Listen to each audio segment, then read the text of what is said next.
No programa de hoje, Josiane Pires e Luiz Matheus Pacheco trazem matérias gravadas diretamente de suas casas.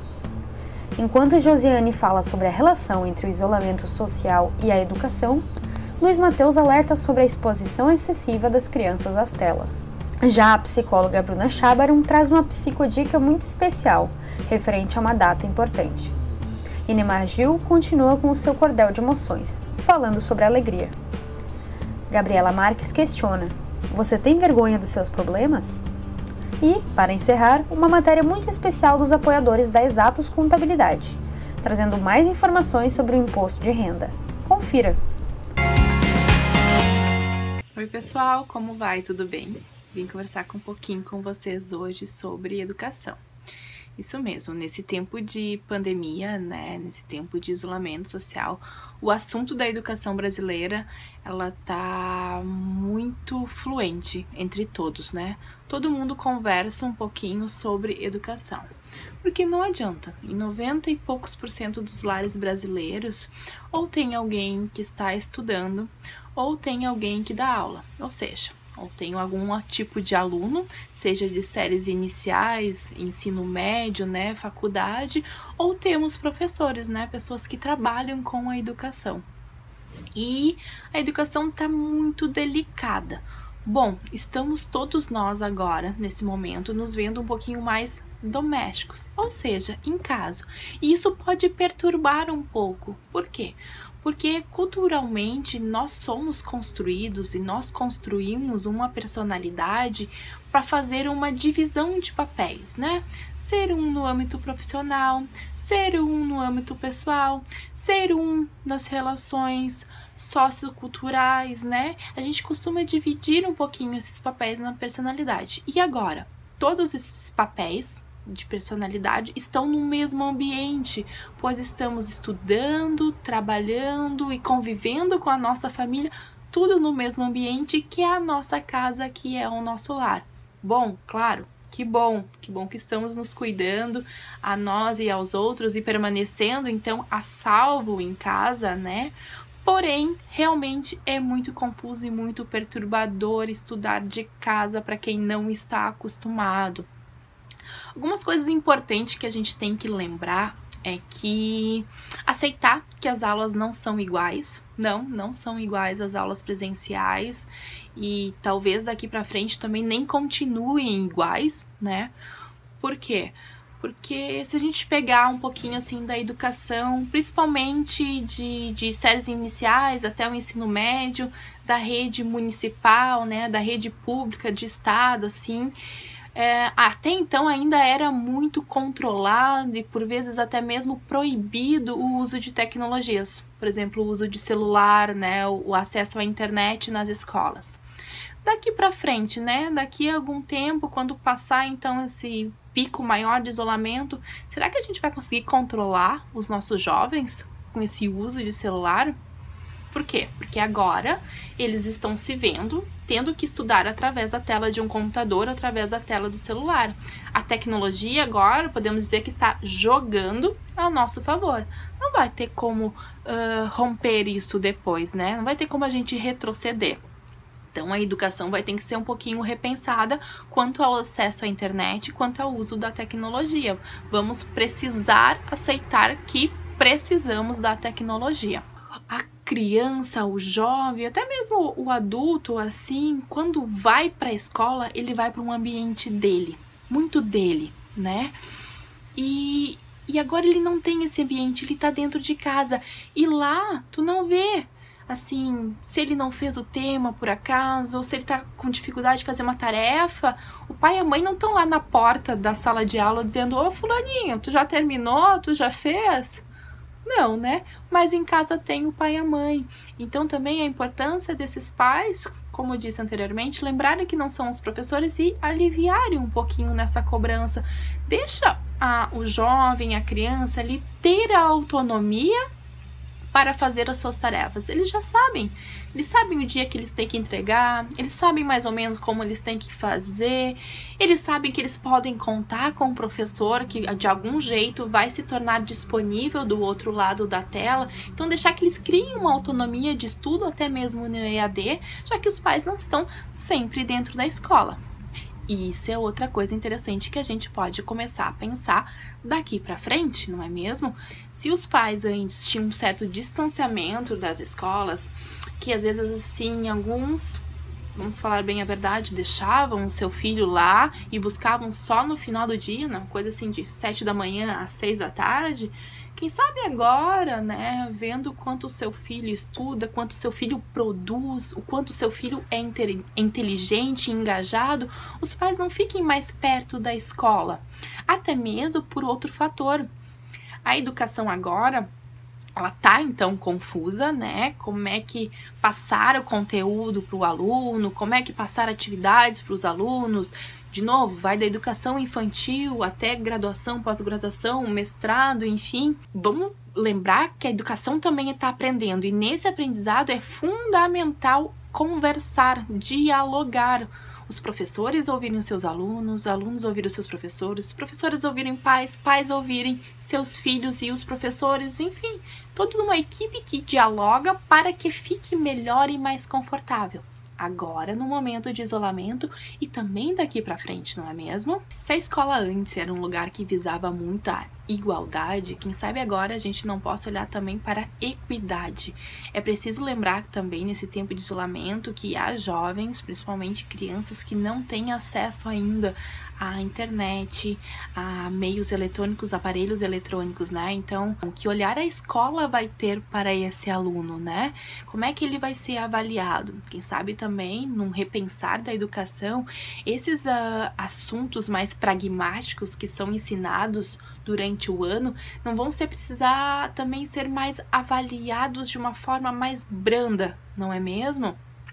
Vamos pensar que nós, quanto à humanidade, nós crescemos muito em tecnologia nos últimos anos, crescemos muito quanto ciência e crescemos pouco quanto seres humanos. Então, esse momento de isolamento, como já foi falado por alguns colegas meus, ele tá oportunizando que a gente pare e pense na gente quanto seres humanos, né? Então, quem sabe agora também não seja mais interessante aí pro seu filho, pra sua filha, para além dele aprender, por exemplo, Pitágoras, Bhaskaras, né, verbos, não seja mais interessante ele aprender sobre cuidado com a saúde, resiliência, respeito, sabe? Algumas outras coisas que também esse tempo vai nos ensinar e que seja importante para a vida dele daqui para frente. A adaptação ao novo, super importante. Se nós adultos estamos tendo dificuldade a nos adaptar a esse período novo, imagina as crianças. E que bom que elas estão tendo a oportunidade na infância, porque tem de tudo eles se tornarem adultos bem mais resilientes que a gente. Então, por fim, não tem remédio, não tem uma receita de bolo, a gente pode trabalhar sempre pensando assim de minimizar os efeitos que esse isolamento e essa pandemia vai ter na nossa vida e também na educação. Enfim, gostaria de saber também a opinião de vocês. Qualquer coisa, escrevam aqui para o nosso canal do NAP que o pessoal me entrega. Um beijo grande. Tudo certo? Dando sequência então ao nosso cordel das emoções, hoje eu trago a alegria, certo? E essa é uma emoção muito boa, porque você pode viver leve, feliz e sereno como deve, e sem preocupação à toa. A vida fica tranquila, cada dia único se torna, porque o caldo não entorna e borbulha sentimentos loucos, embriagados de amor como tequila. Se o corpo melhora, o cérebro se torna mais eficaz, a alma mais capaz de internalizar e externalizar sentimentos e comportamentos como a sabedoria de uma velha senhora. Não tenho dúvidas do poder da alegria, que em um sorriso se faz a demonstração física mais capaz, extraordinária e sagaz da mais pura euforia. E convenhamos, não há nada mais que não desejamos, que nessa vida tudo possamos, ser triste e feliz conforme vivamos, que não possamos viver sem que todos precisem ver nosso estado mais sagrado de alegria. E é isso. certo? Tenham todos um bom dia aí.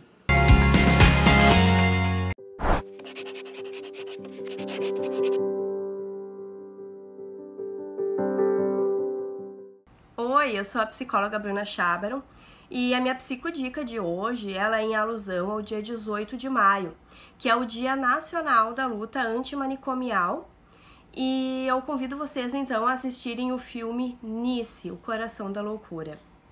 Então o filme ele conta a história de uma psiquiatra brasileira, né, Anice da Silveira, que inovou o tratamento que era oferecido nos manicômios para as pessoas com transtornos mentais. Ela aplicou maneiras alternativas de cuidado através da arte, no afeto, ao invés de métodos violentos que eram utilizados na época, como as agressões físicas, eletrochoques e até mesmo a lobotomia. Então ela ficou responsável pelo setor da terapia ocupacional, que era pouquíssimo utilizado, né? Ela defendia a teoria do Jung, onde os esquizofrênicos eles faziam uso da linguagem simbólica, através da arte, para poder se expressar. A luta iniciou ali na época que ela estava na faculdade, na década de 40, e ela ganhou forma em 1987, que é o ano em que nasceu, então, o movimento da luta antimanicomial, onde o objetivo desse movimento foi a deshospitalização de pacientes com problemas mentais. Então, vale a pena conferir, né, e conhecer a história dessa mulher que mudou a história da psiquiatria no Brasil.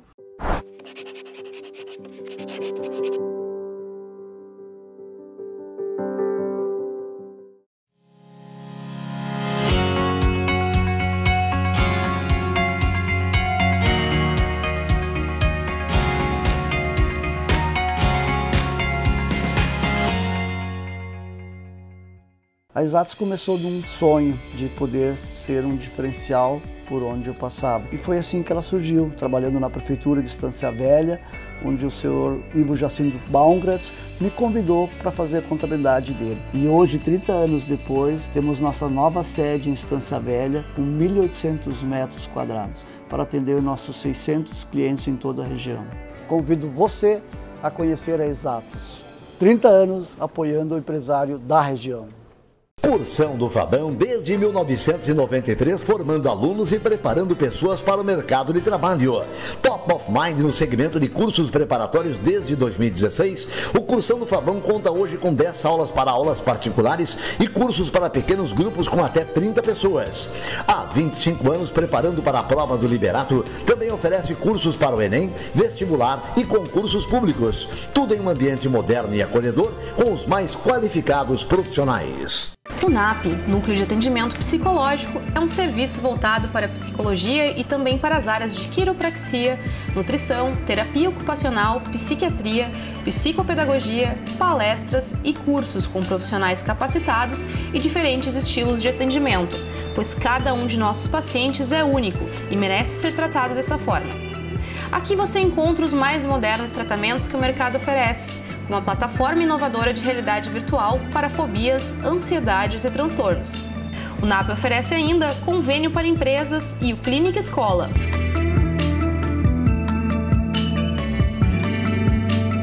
Agende uma visita, conheça os nossos serviços e encontre o apoio que você precisa.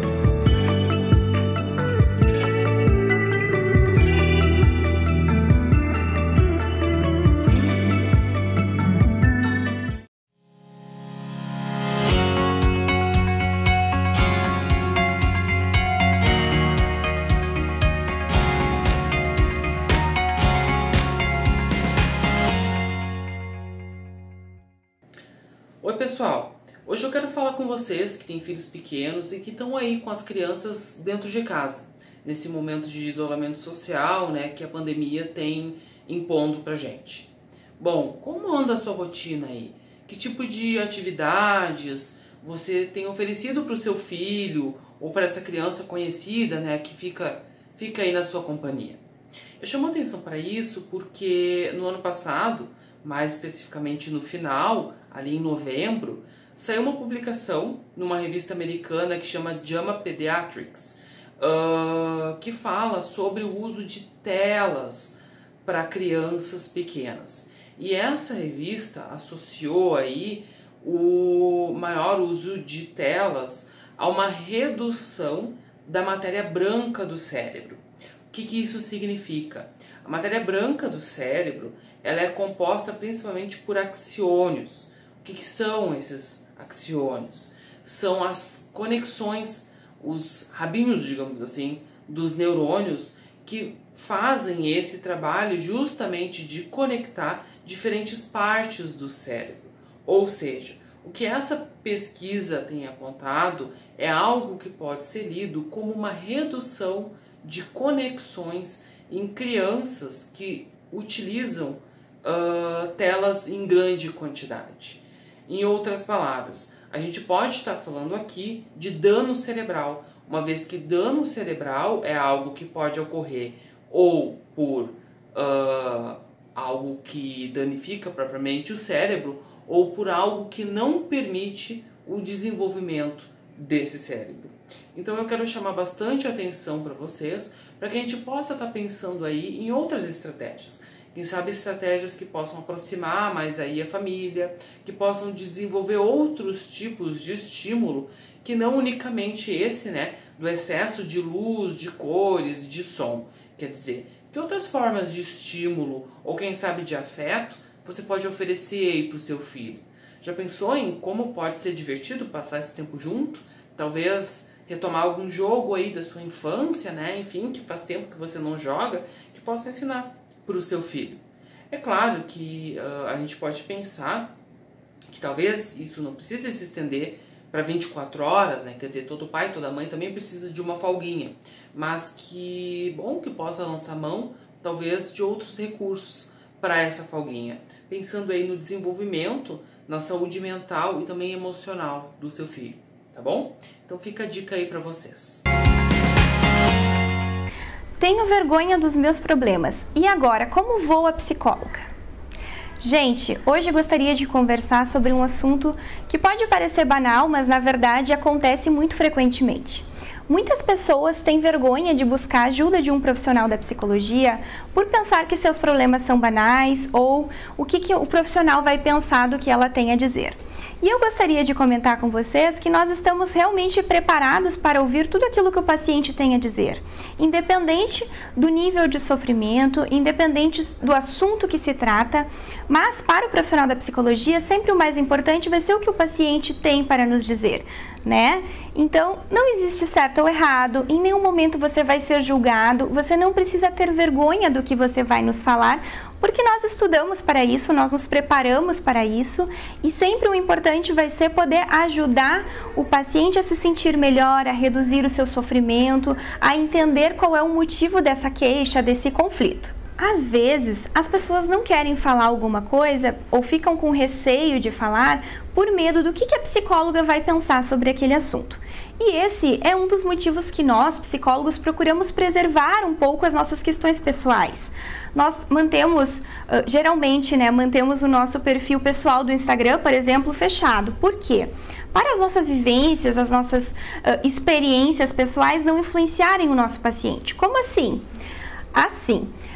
Por exemplo, eu costumo andar a cavalo. Você já pensou se você olha lá no meu Instagram pessoal uma foto minha andando a cavalo e você, meu paciente, não gosta de animais? E aí você fica com receio de como você vai me falar desse medo de animal ou desse não gostar de animais se eu ando a cavalo. Você pode ficar com medo do que eu vou pensar sobre isso. Nesse sentido, é importante lembrar que o paciente ele não está e ele nem deve se preocupar com o que o psicólogo vai pensar sobre isso, né? Porque nós vamos pensar teoricamente, nós vamos pensar com um olhar muito profissional, né? Então, isso fica independente. As minhas questões pessoais, as minhas crenças, o que eu penso sobre diversos conceitos, enfim, da vida cotidiana, isso fica de lado.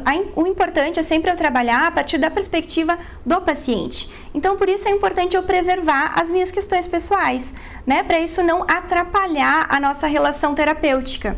Porque sim, o profissional da psicologia ele está preparado para lidar com pacientes que pensam diferentes dele. E não tem problema, a gente não pode impor a nossa verdade para o paciente, né? A gente tem que ajudar o paciente a trabalhar a sua verdade.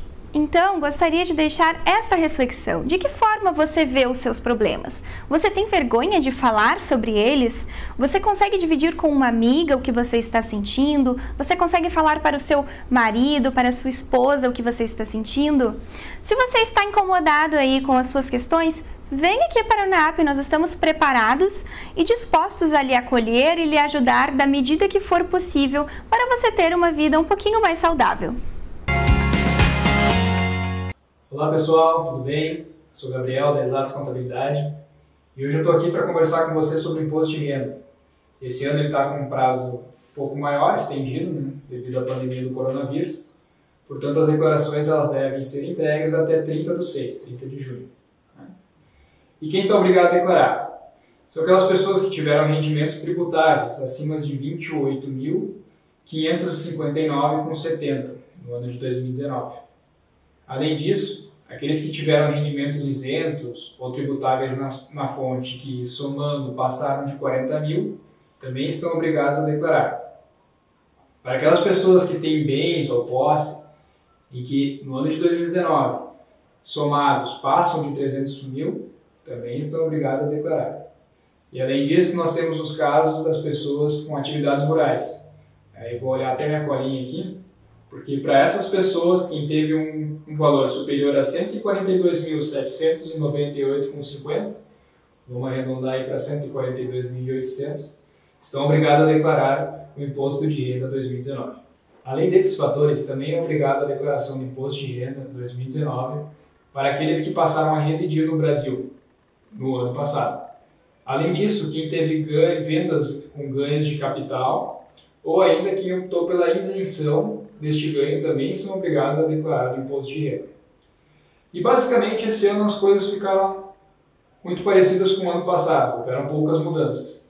O que a gente pode apontar que realmente mudou com relação às doações para o Fundo do Idoso e Fundo do Adolescente? Esse ano você pode doar até 6% do valor devido caso você declare imposto de renda através das deduções legais. Portanto, você pode destinar 3% para o Fundo Adolescente e 3% para o Fundo do Idoso. Isso é uma novidade para o ano agora de 2020, referente à declaração de 2019. Outra coisa que mudou é com relação à parcela, o valor que era pago para contribuição previdenciária dos empregados. Até o ano passado ela era dedutível. A partir desse ano ela não é mais dedutível na declaração do imposto de renda. É importante destacar, pessoal, que para quem teve rendimentos acima de R$ 28.559,70, engloba mais de uma fonte de renda. Portanto, se você trabalha numa empresa e ainda recebe aposentadoria, você tem que somar esses dois valores para realmente saber se você está obrigado a declarar ou não. E o que acontece se você não declarar o seu imposto de renda e você estiver obrigado? Bom, aqueles que não declararem estão sujeitos a uma multa de 1% sobre o valor devido, sendo o máximo de 20% desse valor, bem como pode acontecer também do cancelamento do seu CPF. Nós aqui da Exatos prestamos serviço de declaração de imposto de renda há mais de 30 anos. Portanto, se você ficou com alguma dúvida ou tem interesse até para conhecer um pouco melhor essa área, pode fazer contato com a gente. Estamos com valores promocionais até o final de maio e esperamos seu contato. Olá, o meu assunto de hoje é para você que é psicólogo ou psicóloga ou mesmo outro profissional da área da saúde. Nós sempre falamos o quanto é importante cuidar da nossa saúde mental, das nossas emoções, dos nossos sentimentos, né? Mas será que a gente sabe a hora de cuidar de nós mesmos? Será que a gente vai atrás de alguma ajuda profissional de um outro colega nosso? Então, sabe aquela frase, santo de casa não faz milagre? É basicamente isso, né? Nós, psicólogos, não somos super-heróis e não temos superpoderes para que a gente consiga lidar com as nossas próprias questões, né? Eu gosto de dizer que nós, da psicologia, somos cuidadores e que nós cuidamos de outras pessoas. E então, por que a gente não deve cuidar do cuidador? Porque como que a gente vai cuidar de alguém se a gente não está bem com a gente mesmo? Então é por isso que é importante você, profissional da área da saúde, buscar a ajuda de algum outro colega seu. Assim, você vai conseguir ajudar de uma forma mais interessante e com mais qualidade aquele paciente que vier buscar ajuda para a sua vida. Todos nós temos dias ruins, dias tristes, dias que nos geram mais raiva, mais braveza, dias que nós sentimos falta de alguém, dias de luto, dias de perda, né? E é exatamente por isso que a gente precisa da ajuda de algum profissional. Eu lembro que durante a faculdade, alguns professores sempre me falavam que era muito importante ir atrás de um psicólogo, para que a gente possa ali analisar aquelas diversas situações, aqueles diversos diagnósticos que a gente ia estudando, que a gente possa analisar aquelas situações de uma maneira mais imparcial, mais fora da situação. E mesmo você que já saiu da faculdade, que você já tem aí algum tempo na sua carreira profissional, é tão importante quanto ser estudante, continuar com um psicólogo, pois é assim que você vai cuidar de você e cuidar dos seus pacientes. Então, será que você está cuidando da sua vida?